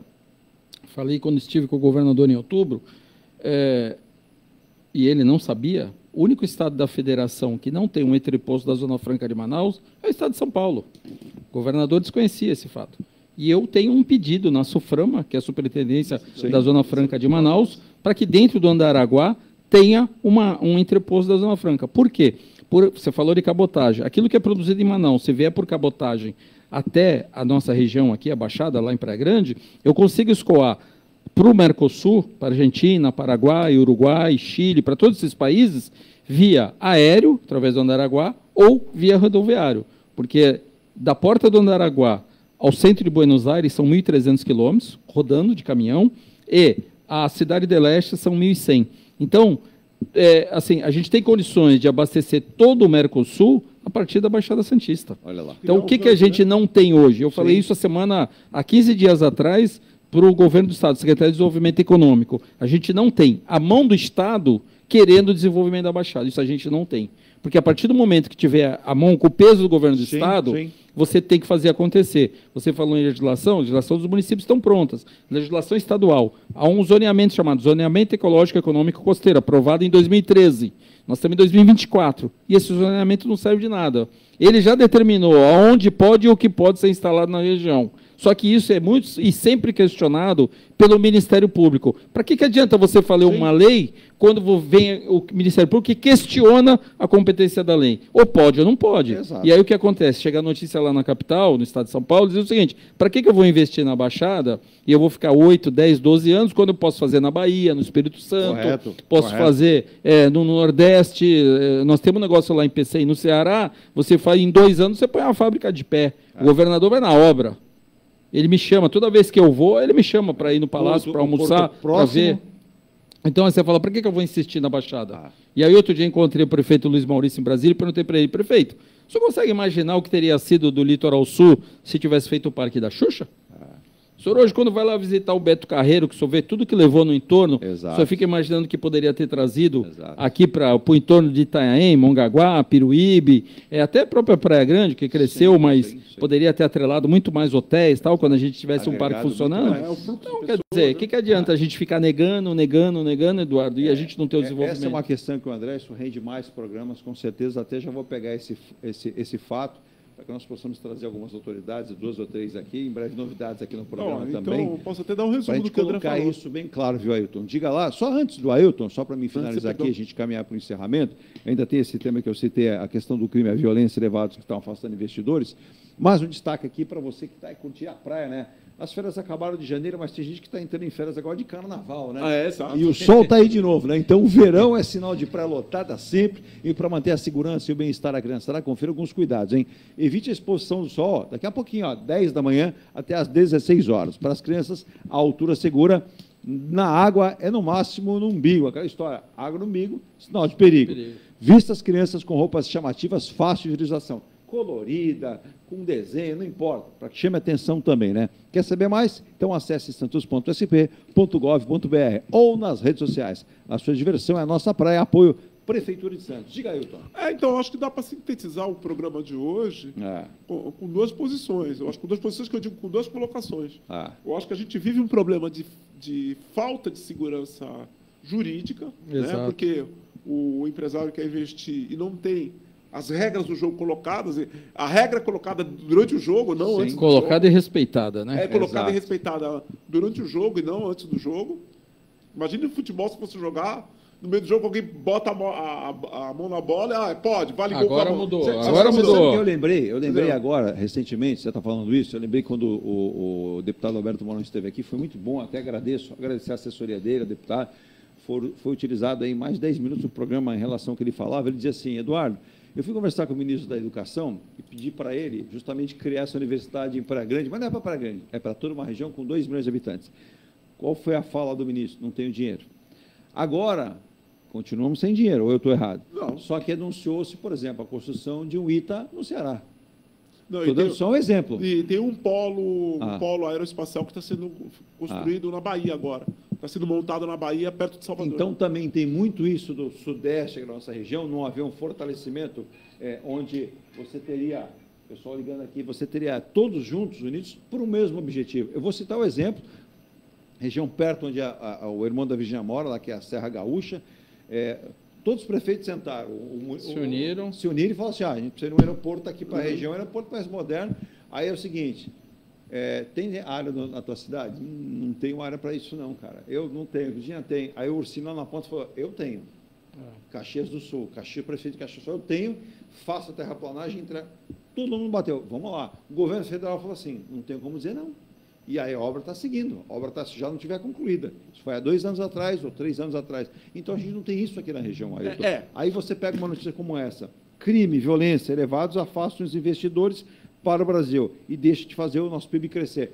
Dinheiro não falta lá fora, grupos interessados em vir para o Brasil, você e o André sabem, não faltam, só que isso esbarra justamente numa série de questões. E outra, o sujeito chega aqui com essa insegurança jurídica total, o cara chega lá para um sheik e fala assim, estou pensando em montar um parque industrial, colocar lá um porto, de repente um aeroporto. Fala assim, vou te dar o telefone do André Orsini, conversa com o André Orsini. Quando ele começar a conversar com o André, ele fala assim, esquece o Brasil. Ou eu estou errado? Na própria conversa que ele tem com os potenciais, né, as pessoas que vão negociar o investimento, quando ele começa a falar de prazos, que a pessoa não consegue especificar um prazo correto, quanto que vai dar de retorno por causa da tributação, a legislação trabalhista, essa falta de segurança jurídica, isso impacta, isso aí afasta investimento. Exato. A outra questão... Eduardo, eu tenho um caso concreto depois para contar para vocês sobre isso. Eu falei de 2, mas são 3 pontos, na verdade. Eu falei da segurança jurídica, a qualidade do projeto e, essencial, o peso político. Você percebe, aqui na Baixada Santista a gente tem a AGEI, né, a Agência Metropolitana, e tem acho que o Conselho dos Prefeitos, CONDESP, né? Quer dizer, eles não conseguem colocar o peso deles, juntar para colocar o peso político deles. Nós temos 4 deputados federais na produção, 5 estaduais, e aí? Então, quer dizer, os nossos representantes políticos têm que colocar o peso deles para a gente trazer esses projetos, para criar um canal de diálogo melhor com o Ministério Público, para o Ministério Público também entender os limites, né, do que está se pretendendo fazer, e eles colocarem também, delimitar o que é a ação deles, para que se possa chegar no diálogo e evitar lá adiante a judicialização. Porque ninguém quer. Para o próprio Poder Judiciário, são questões que se arrastam por décadas, às vezes, e só trazem prejuízo para os cofres públicos. E eu vou pegar uma fala do Ricardo Amorim, que comentou, quando a gente fala em Vale do Silício, existem alguns nos Estados Unidos, e o André já foi conhecer alguns, eu me recordo no texto, ele dizia o seguinte, o incentivo da competitividade diz o seguinte, espera aí o Elon Musk levantou a bandeira, e a gente montar um lá e matar o daqui, porque a competitividade lá pode ser maior. E foi o que foi feito nos Estados Unidos. A gente não tem essa competitividade aqui no país. A gente tem a briga de governadores por conta do ICMS, eu faço o meu mais barato para levar lá. Mas a gente não tem o empenho total. O André falou que tinha um exemplo para passar, né, André? Eu fui secretário municipal em Praia Grande e no ano de 2007, a loja Decathlon, essa de artigos esportivos, estava procurando uma área na Baixada Santista fazer sua expansão. Ela tinha uma loja em Campinas, uma loja em São Paulo, ali na Marginal, e ela queria uma loja na Baixada Santista. Ela estava na dúvida entre a cidade de Santos e a cidade de Praia Grande. A cidade de Praia Grande, naquela época, ainda muito tímida, mas eu era o secretário de Desenvolvimento Econômico, o prefeito falou assim, André, faça tudo o que for preciso para essa loja vir para a Baixada. E eu fui à França e fui discutir com o presidente da empresa sobre a cidade de Praia Grande, que era uma cidade do futuro. E, na época, ele me perguntou assim, mas como é que você quer me convencer de fazer uma loja onde a população de Praia Grande é menor do que a população de Santos? Aí eu falei assim, mas existe na cidade de Praia Grande uma população que chama flutuante. Exato. É fácil, vou provar para o senhor. Na época, eu pedi um fax, não tínhamos ainda a facilidade que nós temos hoje, pedi para o secretário de Serviços Urbanos me mandar o que Praia Grande arrecadava de lixo entre março e novembro, fora do verão. E aí eu peguei e mostrei para ele lá, com os fax que chegaram, falei, agora o senhor divide por ponto 450 gramas, que é o que cada brasileiro produz diariamente de lixo. E eu estou produzindo lixo aqui no programa. Eu já tomei café aqui, já usei. Então, a gente está produzindo lixo todo momento. Então, nós pegamos de Praia Grande, de março até novembro, tudo que a gente arrecadava de lixo. E quando nós dividimos por ponto 400 gramas, deu uma média de 500 mil pessoas por dia. Ele falou, mas o que é essas pessoas? Eu falei, são pessoas que têm imóvel de veraneio que estão de férias fora do verão. São pessoas que alugaram imóveis, são pessoas que usam as colônias de férias, são pessoas que estão circulando, fazendo negócios. E tem capacidade de consumo. Então, a cidade de Praia Grande é uma cidade de futuro. E Santos é consolidado. Aí ele falou, então eu tenho uma última pergunta para falar para você para tomar a decisão final. Em quanto tempo você me dá a aprovação do projeto? Porque em São Paulo eu fiquei 2 anos e em Campinas eu fiquei 1 ano e meio. Eu falei para ele, em 20 dias. Ele entrou com o projeto da Prefeitura de Praia Grande dia 10 de dezembro. 10 de dezembro, eu pedi 20 dias. No dia 22 de dezembro, eu falei para ele, pode começar a obra, que seu alvará está aqui. Eu juntei todos os secretários na sala de reunião do prefeito e falei assim, todos precisam ter despacho em uma semana. Chamem o secretário adjunto, chefe de departamento, diretor de divisão, todo mundo precisa, em uma semana, ter despacho. E em 12 dias a gente começou aquela obra, e em abril de 2008 foi inaugurada a obra. Então, quer dizer, quando há vontade política, quando quer fazer a coisa acontecer, você consegue. É determinação. Se o governador falar assim, olha, a Baixada Santista vai ter que ter indústria de transformação, vai ter que ter, manda o secretário para cá, manda o secretário conversar com o Ministério Público, manda o secretário conversar com os prefeitos, manda o secretário apertar os deputados, ela acontece, Eduardo. Precisa ter determinação. Determinação e vontade de querer acontecer. Entendeu? Fazer. Por quê? Porque juntamos lá 11 secretários na sala de reunião, trânsito, planejamento, finanças, serviços urbanos, infraestrutura, meio ambiente, todo mundo tem que dar o seu despacho em uma semana. E saiu um alvará de construção em 12 dias e saiu uma loja em 4 meses. O André tem tanta razão, eu vou finalizar, mas, né, Virgínia, a gente pegar aqui, recentemente eu li esses artigos, e nós tivemos lá em loco, e você pega a BR-101, aí você conhece, a 470, e o que me deixou... Nossa, arrepiado. Foi um prefeito atrás do outro, dizendo assim, o André lá de Itapema, o Ailton de Porto Belo, todo mundo disse assim, a minha parte eu faço. Eles tão rapidamente produziram os efeitos, cada um no seu espaço, no seu terreno, que o governo federal, que é uma rodovia federal, não teve como dizer, não posso fazer. Porque está todo mundo licenciado, todo mundo disponibilizado. Atrás, todo mundo diz o seguinte, a minha parte eu faço, a minha parte...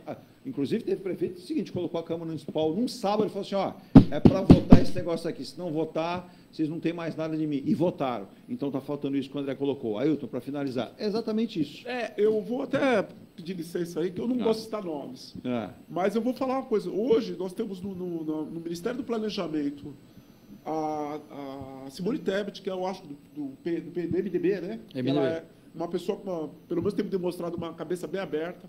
Quer dizer, dentro do governo federal, dentro do próprio governo federal, também a Tatiana Prazeres, que é a secretária de Comércio Exterior do Ministério do Desenvolvimento, Indústria e Comércio, também é uma cabeça, ela tem feito um trabalho excelente de desburocratização, de simplificação. Olha, vamos fazer esse mesmo trabalho aqui na região, vamos fazer esse mesmo trabalho em nível de Estado. Que se a gente conseguir juntar as 3 áreas, a federal, estadual, municipal e os municípios aqui da região, a região metropolitana, vamos falar assim, se juntarem forças com os nossos representantes do Legislativo, não há obstáculo. Nessa tua fala, então, eu vou pedir, antes de encerrar, eu vou esticar um pouquinho mais, que é importante, é fundamental na sua fala, a fala do André. Hoje o André representa o MDB santista. Nós tivemos uma fase no Brasil que nós tínhamos MDB e Arena. Essa época, vale lembrar, nós tínhamos lá também parte do militarismo, um pouco mais atrás, nós tivemos consolidadas várias obras de infraestrutura no Brasil. O André, não eu digo assim, pode ser que às vezes alguém me chame de saudosista, mas eu vou ser saudosista. Pegar um pouquinho, repetir do que nós tivemos lá atrás, a gente pegar inúmeras obras gigantescas, obras de arte que o Brasil tem, e até hoje elas nos atendem muito bem. A gente pode pegar exemplos aí que você quiser, rodovia Anchieta, rodovia Imigrantes, usina hidrelétrica de Itaipu, e por aí vai. Como é que fica essa questão, a própria política, e aí você, como preside hoje a MDB em Santos, tem que voltar, ela tem que se modernizar, mas voltar a ter esse foco, que antigamente a gente falava assim, ó, eu preciso fazer uma ferrovia, nós tínhamos ferrovia e fazia, você não consegue fazer meio metro de ferrovia, então como é que você sente isso assumindo o MDB de Santos? Olha, para mim foi assim, um grande desafio, porque partiu do deputado Alberto Mourão, né, que me chamou e falou assim, André, a gente precisa organizar o MDB de Santos, precisamos voltar a ter vereador, hoje a gente não tem, precisamos ter espaço no governo, que hoje não tem, né, espaço no governo de Santos, sim, e a gente precisa pensar metropolitanamente. O Mourão sempre pensa metropolitano. Ele falou assim, é necessário que a gente consiga ter espaço no governo, por quê? Porque a gente precisa propor coisas que...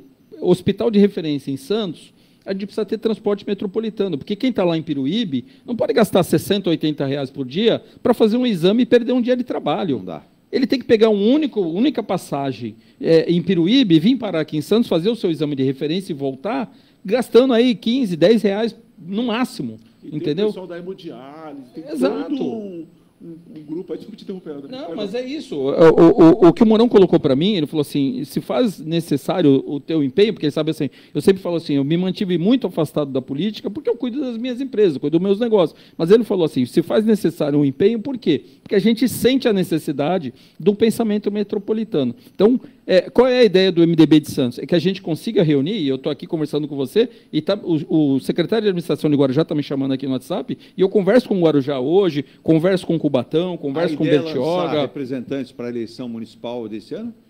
Estamos estudando, Eduardo, estamos estudando. A gente não descarta isso, até foi uma determinação do presidente nacional do Baleia, né? O Baleia usou um termo, o Baleia de Ribeirão Preto, Rossi, ele usou um termo para mim, é o seguinte, ele falou, André, com essas palavras, empina a charrete, toque em frente. Então ele falou, se necessário for, vamos lançar, vamos fazer uma pesquisa agora no final de fevereiro e vamos ter essa decisão. Mas a ideia, Eduardo, é trazer, através da cidade de Santos, um diálogo metropolitano, é a gente conversar com os outros municípios. Correto. Então, onde eu tenho mais facilidade, que é Guarujá, Cubatão, Bertioga, tenho feito esse trabalho. Entendeu? Então, é uma visão metropolitana do MDB para que a gente consiga agregar forças de grandes projetos e consigam viabilizar. Obra de infraestrutura, ninguém faz só para a sua cidade. Não. E outra, a gente não pode pensar, por exemplo, eu resido em Santos, tem um negócio em Bertioga, tem um negócio em Guarujá, tem um negócio em Praia Grande, tem coisa em São Vicente e tal. A gente tem que pensar metropolitano, não adianta a gente pensar, eu vou desenvolver Praia Grande, vou desenvolver Santos e São Vicente eu tenho que atravessar a cidade todo dia. Exato. E aí? Aí eu perco 2 horas para passar a cidade, porque ela tem problema de infraestrutura, ela tem problema de enchente, ela tem problema... Então, quer dizer, se eu não resolver o todo, eu estou prejudicando a minha própria vida. Então, a ideia dele com relação a isso é justamente para que a gente consiga ampliar esse pensamento metropolitano. Bom, parabéns. Eu acho importante isso aí, porque vencer os bairrismos. Exato. E no lugar da pessoa pensar no mercado, por exemplo, meu mercado é Santos, meu mercado é São Vicente ou Praia Grande, mercado é Baixada Santista. Quer dizer, amplia um leque de 424 mil pessoas, você amplia, por exemplo, no caso de Santos, você amplia uma Baixada de 2 milhões e tanto de habitantes. Quer dizer, essa lógica que deve perdurar, de vencer os bairrismos. Eu imagino, vamos lá, vamos pegar 2 exemplos. A gente tem o Grupo Peralta, que vem com um empreendimento muito grande aqui para a cidade de Santos, ali ao lado da Santa Casa, a Portuguesa Santista, Portuários. Você tem um outro empreendimento em Praia Grande, de um outro grupo, que é o Grupo Mendes, ali próximo à prefeitura, de um grande shopping center, com um hospital ali ao lado.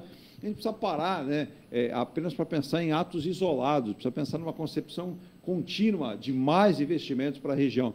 Ailton, foi muito bom contar com você nessa segunda-feira, obrigado aí. Só lembrando, hein, nessa segunda-feira começa o julgamento do ex-jogador Daniel Alves lá em Barcelona. Triste, né? E pela 5ª vez a sua defesa vai mudar a verdade dos fatos. A alegação desta 5ª vez... a sua defesa vai apresentar que ele estava extremamente alcoolizado e não estava dono de si e não sabia o que estava fazendo. Olha, eu acho que o espanhol pode ter um monte de defeito, mas burro eles não são. E a juíza já pegou ele em contradição várias vezes. Exato. E como advogado, Ailton, se apresenta uma defesa, se apresenta a segunda. Se ainda vai sempre na mesma linha, tudo bem, mas a 5ª já mudou de novo, né? E aí é meio complicado, né? É um julgamento que está sendo aguardado com muita expectativa. A expectativa a justiça pede 9 anos de cadeia para ele. Porque também o número de testemunhas também é elevado. Acho que são mais de 20, 30, Isso. Tantas testemunhas. Então vamos ver o que vai sair de toda essa narrativa, se vai chegar a uma coisa coerente. É lamentável que uma pessoa que tem exposição pública, como o jogador tem, que chegue nessa situação, né? E vai lembrar que ele poderia estar hoje discutindo, sei lá, algum programa da Unicef. Então, e vai lembrar que recentemente o Neymar e o seu pai emprestaram recurso financeiro para o Daniel Alves poder garantir a sua defesa. Ele está com seus recursos aí bloqueados, teve dinheiro que também perdeu, então, infelizmente, é muito triste. O cara que criou uma história no futebol, criou um nome, conquistou títulos, mas se perdeu de uma maneira muito feia, né? Lamentavelmente. Independente do resultado, né? Fica essa nódoa não se apaga mais. Não se apaga mais, né? Infelizmente, a moça também, que passou por todo esse constrangimento, aí não sei, a albanesa, né? A nacionalidade dela e tudo. Você fica todo mundo. É aquela tragédia, né? Tragédia para os dois lados. Exato. Tragédia para as famílias dele, né? Ele também tem familiares que ficam também, carregam, né? Carregam isso. André, obrigado. Faz tempo, né? Fazia tempo que você não participava conosco aqui na Rádio Star News Ponto a Ponto, mas foi muito bom, sempre com assuntos pertinentes. A gente quer ser justamente isso. Como disse o Armando aqui de Cubatão, ele disse, até que enfim falando da região, porque tem se falado muito do Brasil ser região. Em relação ao túnel, eu só acredito atravessando ele. E ele cita aqui, e de mais a mais, vale lembrar, vocês falaram aí de questão portuária também, Cubatão também tem o porto, mais jogado às tralhas, né? E o atual prefeito, fraquíssimo, né? Aí fica na expectativa de sonhar que o Cubatão um dia vai ser melhor. Vamos ter eleições. Acorda, povo de Cubatão. Se mantivermos a mesma ideologia de mantermos os mesmos, Cubatão sempre será a cidade mais sem graça da Baixada Santista, sendo que temos uma beleza natural muito grande e o ecoturismo deveria ser explorado. Porém, o prefeito fica no seu gabinete e diz que nada pode fazer. Cubatão, que dó, mas já fomos o município que mais arrecadou na região. Tem razão, meu mano. O Cubatão já teve a maior arrecadação eu fiz um estudo para os acionistas da Uzi Minas. Ali eles têm 5 berços de atracação. Sim. Eu olho a Uzi Minas, eu falo que é um Andaraguá sem aeroporto, mas com porto. Exato. O potencial daquilo ali é gigante. O que precisa é os acionistas entenderem que aquilo ali pode se transformar num grande polo de desenvolvimento, de geração de trabalho e tal. E eu acredito que caminhe para isso. Mas Cubatão também tem, sim, área portuária. Cubatão está dentro do complexo logístico da Baixada de extração portuária, né?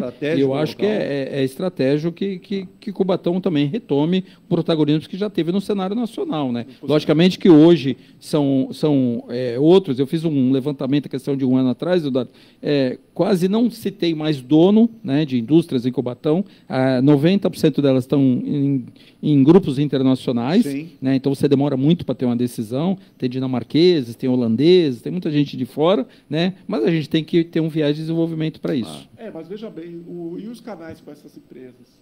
Também, se você tem projetos bons para apresentar, propostas de projetos, coisas que possam trazer alguma rentabilidade para as empresas, o potencial de ganho para elas vão se interessar. Agora, se a pessoa fica no seu canto, não as procura, elas têm a lógica delas, né? Tem as prioridades delas, e também nem sempre aquela, às vezes a galinha que mais cacareja não é aquela que bota o ovo maior.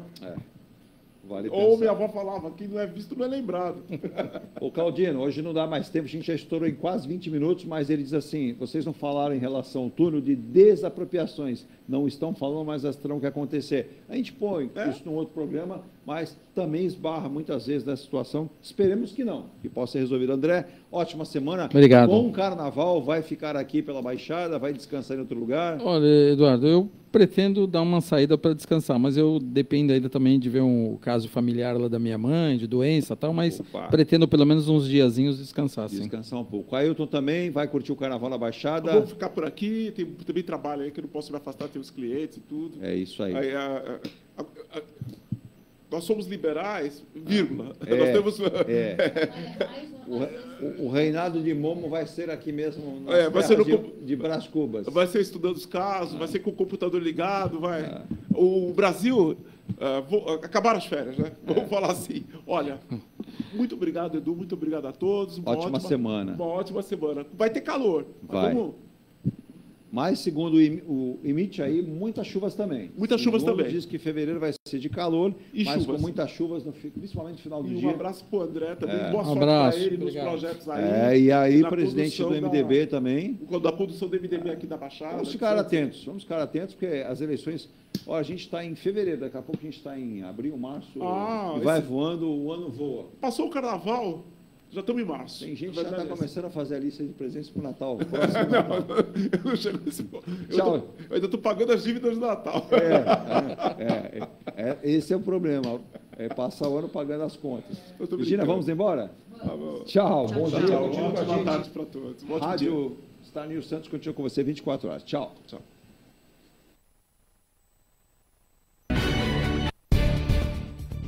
Você acompanhou o Ponto a Ponto, a notícia em destaque. A apresentação, Eduardo Lucas.